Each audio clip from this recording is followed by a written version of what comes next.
In this video, I'm talking probably primarily to founders, but if you're a business owner, a marketer, an engineer, I think you'll get something out of this video too. Because in this video, I'm going to be talking about the secret to exponential growth. And no, this is not clickbait. I'm talking about this from, I think, a credible and objective and substance-based point of view. So you look at companies like Tesla, Twitter, today it's called X, or it's still transitioning to be called X. You look at companies like Facebook, the founders and teams who led these companies to billions of dollars in revenue, uh, trillions in valuation in some cases, and billions in profits. They knew some secret about growth that you might not know. And this is something that I've learned myself through trial and error. And sometimes we have to relearn things a couple of times before it really gets cemented in our minds because it really can be that simple. Um, and this is something that you can learn too, not just in the knowing, but in the doing as well. Because in the doing, that's where the magic happens. That's where you can truly, genuinely achieve exponential growth. And I have tasted that in my own experience, as I'll tell you in a second. Um, so this thing, it's really simple, and when you hear it, it's very practical. And I don't want you to underestimate it when you do hear it. I don't want you to say, oh, like, well, that sounds obvious. Like, next, you go on with your YouTube journey, which I recommend after this video, you should stop and get back to work or get back to relaxing, whichever one you're doing. YouTube is really not going to be the way that you grow your business, except perhaps with this channel. So you should subscribe.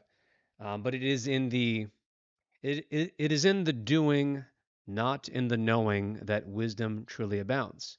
In other words, when you apply this secret of billion-dollar companies and founders, you will find yourself and your company growing faster than you ever thought possible. And this is genuine. This is not an exaggeration. So yes, I'm taking a moment here to build the anticipation for what it is. And I'd like to reveal to you what it is by talking about, well, what is the problem? Okay, what is the problem that this secret is the solution to?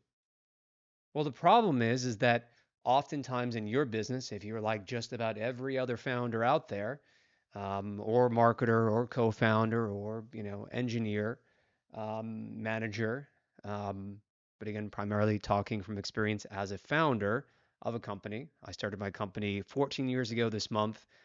In 2021, we crossed seven figures for the first time, and I had to learn a lot and work very hard in order to accomplish that. We started out as a web design agency, evolved to web marketing, and then we productized. And while we were a productized service, is when we actually were able to break seven figures for the first time as a company. And and today we're working on something new, which I'll tell you about at the end of this video. So the problem, though, from your perspective, is just like I was just trying to figure out, like, well, what should you be working on? To know what you should be working on. What I'm always asking myself sometimes when I forget this secret, which has happened. Um, I just like, well, what should I be working on? Like, why aren't we growing faster? And because it just feels like things are stagnant, right? Is it slow? Is it broken? Maybe we've just plateaued. Like, where's the problem, right? Because the problem is, where's that highest point of leverage? Where is that highest point of leverage? Like when I've sat down to journal about the problem of growth and what I should be doing next, um, and I highly recommend that you journal. It's excellent for sharpening your thinking and just in general for happiness and positive mental health, lots of good things, problem solving, and just making your life and your business all around better. But when I do journal, it's about asking the question, well, where's that highest point of leverage? Where is it? I keep coming back to that question. Where's the highest point of leverage? In other words, what should I be working on next? And so you keep working, solo, depending on where you're at, or with, your team, depending on where you're at in your entrepreneurial and business journey. But you come back to this feeling of being stuck and being unsure of what you should be working on exactly. And now let's get into some examples here. So companies like the ones that I mentioned, Tesla and Twitter, now under the management of Elon Musk.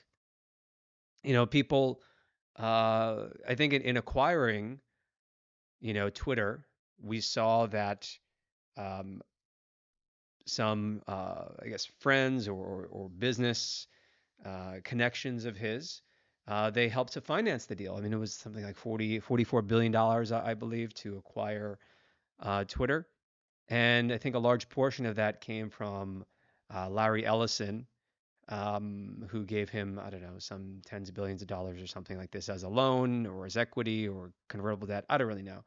But wrote a check, helped to finance the deal.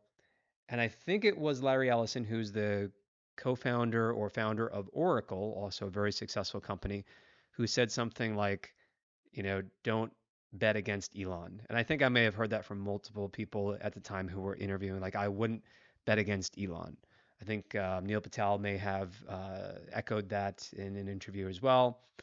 Um, and it seems like, does Elon? What does Elon know? Is he just a genius? He was just born, with this just super smart, brain, and he's got the Midas touch, the magic touch, right? It must be that. It must not be something simple and learnable, you know. And in the case of Tesla, if we step back for a second, look at Tesla. The company was at and near death for a while, and there were lots of you know people and entities attacking the company and the stock and wanting it to fail because there was a financial incentive. There were these short sellers, for example, who were just kind of infamous. I'm sure someday there'll be a movie all about it, when perhaps the name Elon Musk is less politicized. It's unfortunate that it's gotten to that point. Um, but yeah, he said that you know, to get Tesla off of a ventilator because the company was close to dying, he would sometimes just sleep in a factory. He would sleep in the company factory and just hitting the timer here. He would sleep in the company factory and he would just wake up and go straight to work. Go to sleep again, wake up and go straight to work. And he would do this because the company was so close to death and it had to ship these vehicles and they were just these problems on the assembly line floor and he was walking around just working with the engineering teams like how do we fix this over here, why is it not going faster over here, and he was constant but made progress and they shipped the vehicles and now they have these gigafactories um, that are some of the largest and most sophisticated in the world, using both humans and robotics to achieve their goals.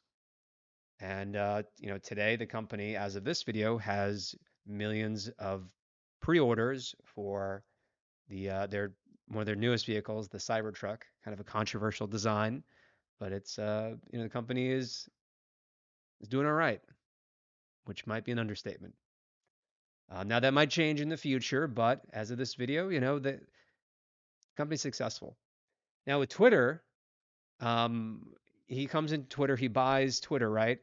And he kind of the what I imagine happened was he sort of like surveyed the situation, looked around, and based on observation saw that okay, the people, unfortunately the people is what's killing the company, in this case because the staffing costs were expensive. Um, and also there were a lot of activist employees. It was uh, kind of a politicized organization in his judgment, and so 80% of people at Twitter were just fired, gone, laid off. Um, Kind of makes sense when you think about it and you look at how many employees they did have and the fact that it is a software platform, and even if there was really no one around, if you just had the servers and nothing else changed, and you just have maybe a skeleton crew, you should be able to still run the company. But there were still, I think, hundreds or maybe 1,000 or so employees left over when all the firing was done. And then they switched gears to focus on product. Okay. So today it looks like Tesla, aka rebranding as X, is on a better path. And I would bet that they will, it's a private company, so we don't know. It could already be there. But I would bet that the company is definitely on a better path, probably going to be profitable in the future, is what I would bet. Um, yeah. And is the secret to just slash and burn? No. Let's look at one other example. Facebook, Zuckerberg.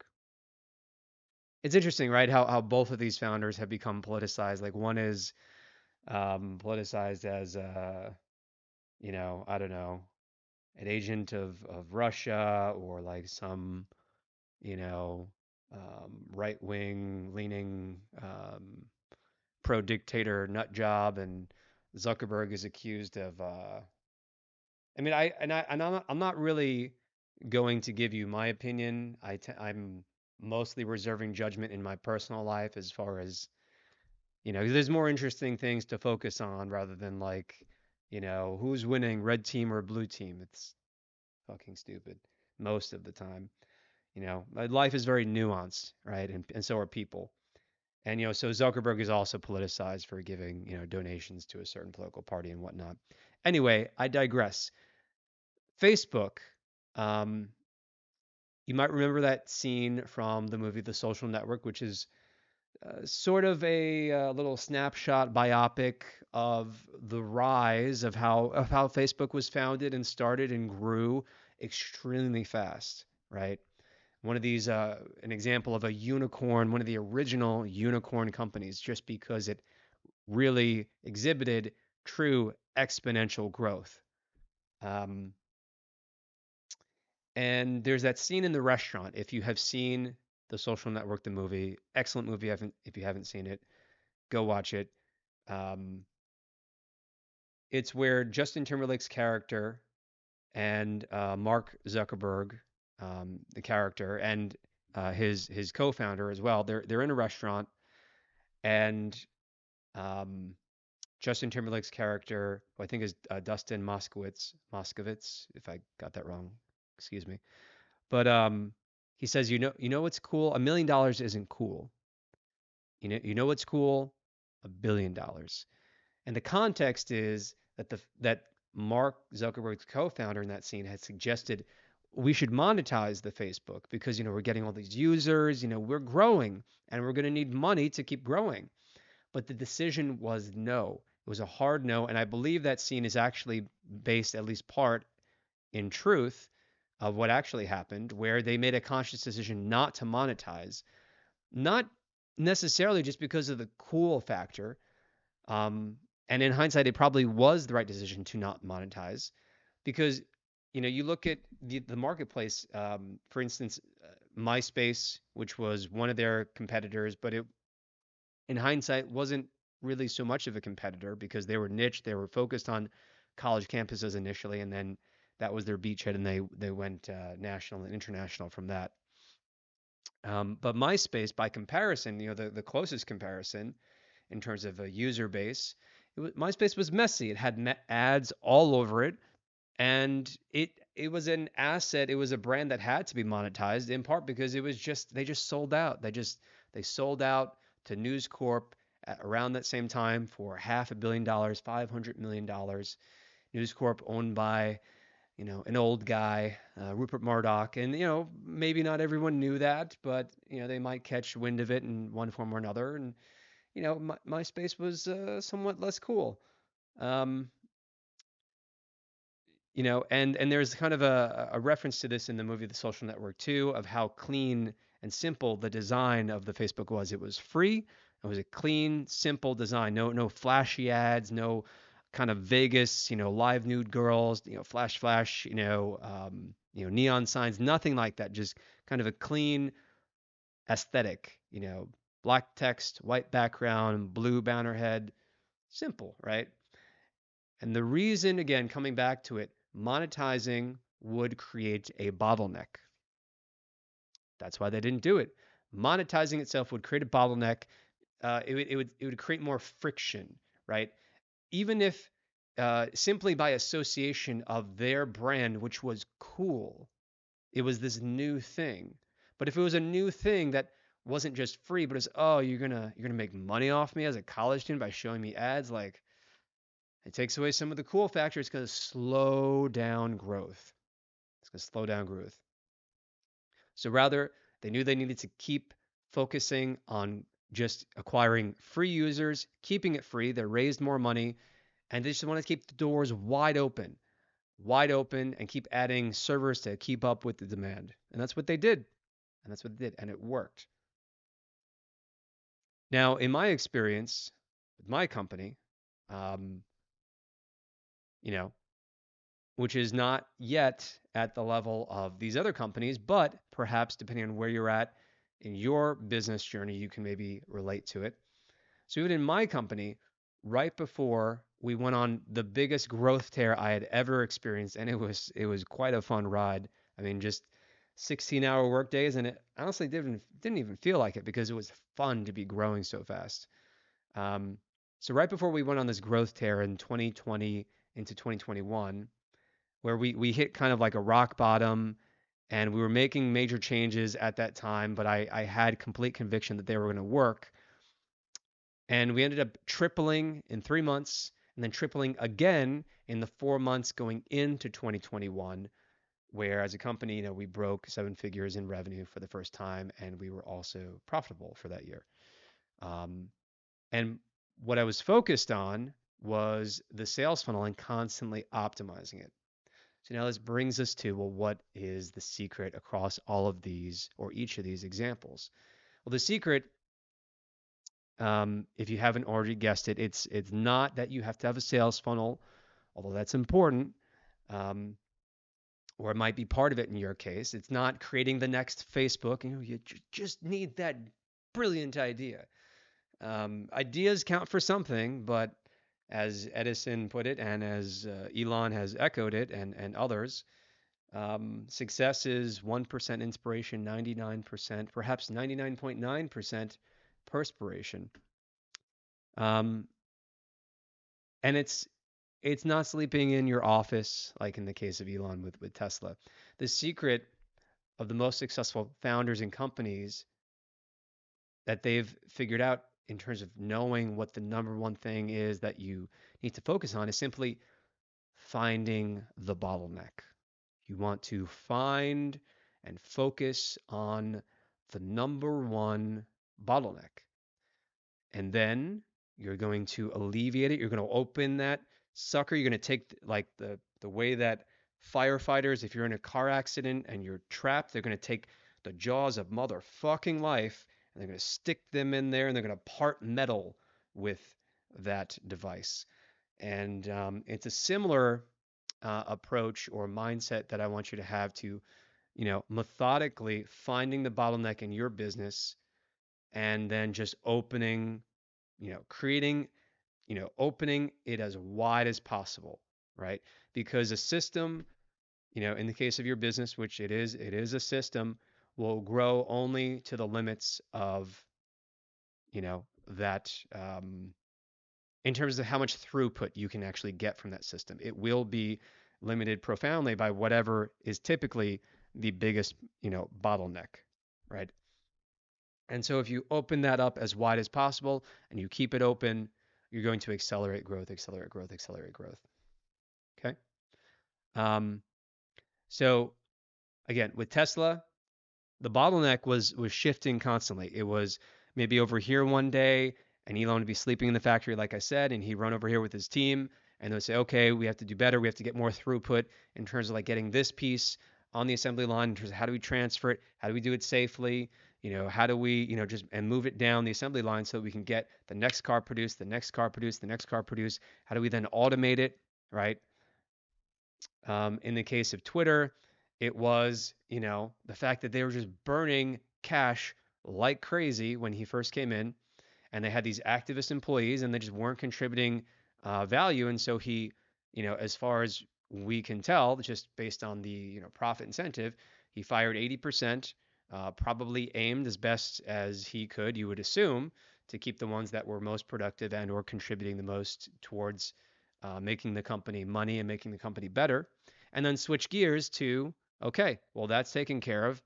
Now we need to make the product better, because if we make the product better and we give people a better user experience, in part through rebranding and perhaps getting better positive associations around the brand, and thus rebranding as X, we're going to attract more people. We're going to be growing like crazy. All right. Um, and in the case of Facebook, again, the brand association, by not choosing not to monetize, they avoided creating a bottleneck and instead focused on, okay, our bottleneck is basically, how quickly can we continue to open up and expand at new campuses, new campus after new campus after new campus, because they had word of mouth on their side. The market in that scenario was pulling the market, and this is a great situation that you can be in if you can ever in your life get to be in the situation. The market was pulling the fucking product out of them. They wanted it, and it was free, and so it could spread through word of mouth fast.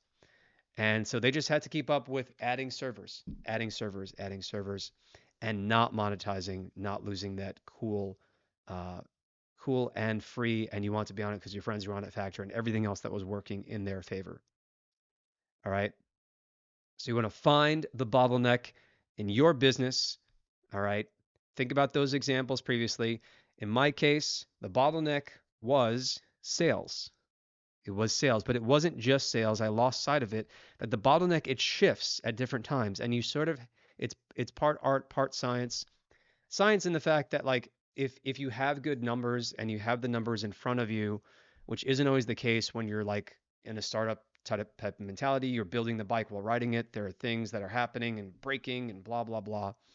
So but if you have good data, this can help you to be better on the art side of things, which is kind of knowing at what point do you stop focusing on alleviating that bottleneck and shift to the next bottleneck, and you start opening that up as wide as possible. And it takes time. It's not like a one and done 1 day thing. There is some patience that needs to be involved, and you just have to hammer on it day after day after day. All right. Um, you can also, in a way, just to hammer home this point, you can also kind of relate this secret of, bottlenecks and just finding and focusing on the bottleneck as the secret to unlocking, like massive economic growth on a, individual level for you and your company and your team. You can relate this to AI, because AI is also um, on the verge and progressively unlocking huge economic growth and opportunities as well. Now, granted, many people are worried about AI leading to a bad outcome. If you watch the previous video that I recorded and published yesterday, I talked about how there is a case to be made for why we want to be optimistic, and I believe it's based on substance and reason. The name of that video is called AI and the Shifting Social Zeitgeist, plus an optimistic view of the future. So I kind of talk about how, people's opinions are getting sort of polarized in, the optimist camp or the pessimist camp for different reasons. And I sort of give you my breakdown on that if you want to check that out.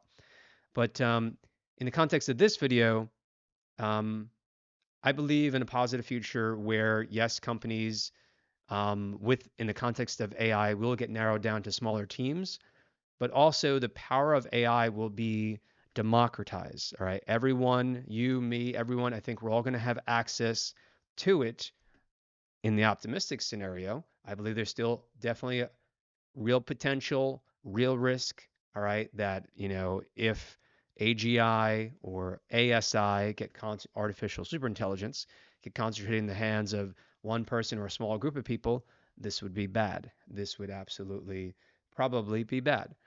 Um, so the more that we can mitigate that, we want to. But there's a rising probability that there will be a good outcome, in part because there's a lot more awareness, a lot of people working on this, and open source is a big deal too. So I believe the power of AI is moving towards a state and a higher probability that will be democratized, and thus it will be in your hands and everyone's hands. And so everyone will be, although companies will be smaller, some jobs will be eliminated. Everyone at the same time will have this power and will be their own, become their own entrepreneur. I think everyone's going to be essentially an entrepreneur for the most part, or working in part of a small team, um, alongside an entrepreneur in the future as we move into the future, to one extent or another, and managing a team of AI agents. And why is AI such a big deal in the context of the bottleneck secret here? Well, it's because labor at a macroeconomic scale, labor, white collar, blue collar, it's the limiting factor in terms of national and international economic growth. So our productivity, our output as a you know state level, local level, national, international level, it's really limited by us, by our ability to have positive, productive output and to have good judgment and not break things and always be going up and to the right in terms of growth. And this is why AI is both risky and exciting. Um, is that it opens up so many opportunities once that bottleneck of labor itself opens up. Okay. So to recap, focus on whatever is the bottleneck in your business. Um, and in terms of AI, just to kind of like tie a bow on that. So there's white collar, blue collar work. There is intellectual, kind of more like white collar, I guess, work, and then physical labor, right? The trades, for instance.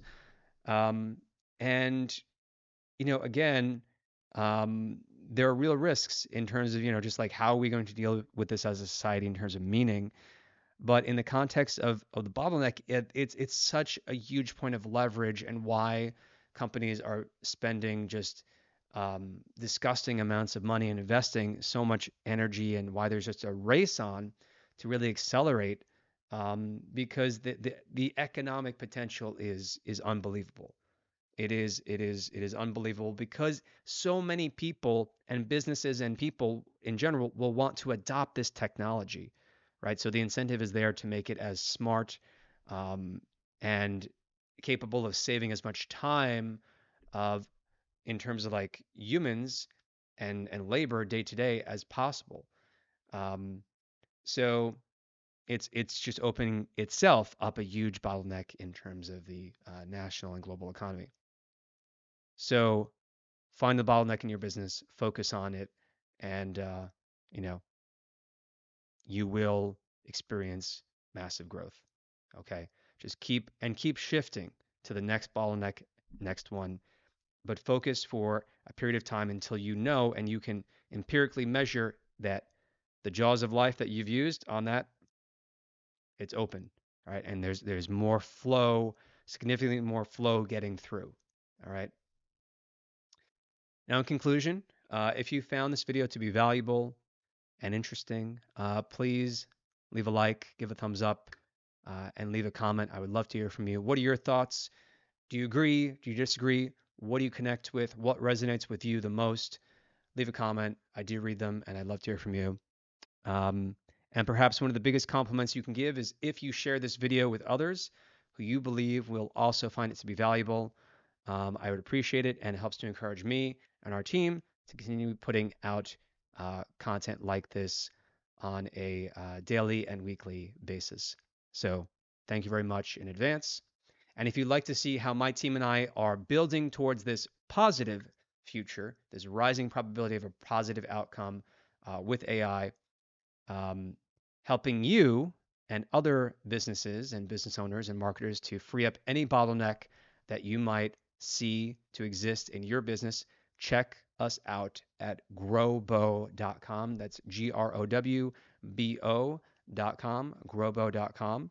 And we are providing a platform for AI workflow automations where you can customize your AI agents and they can work within like a series of steps to actually get work done for you, like writing, a new blog article, once a week, and social media strategy, reflecting step by step, writing, rewriting, and then sending an email to you, hey, it's done, and here you go.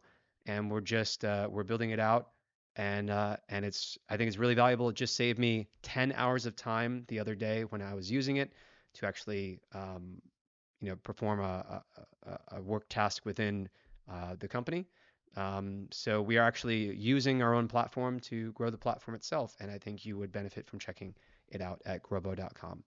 So until next time, keep growing and stay focused. I will see you in the next video. Take care.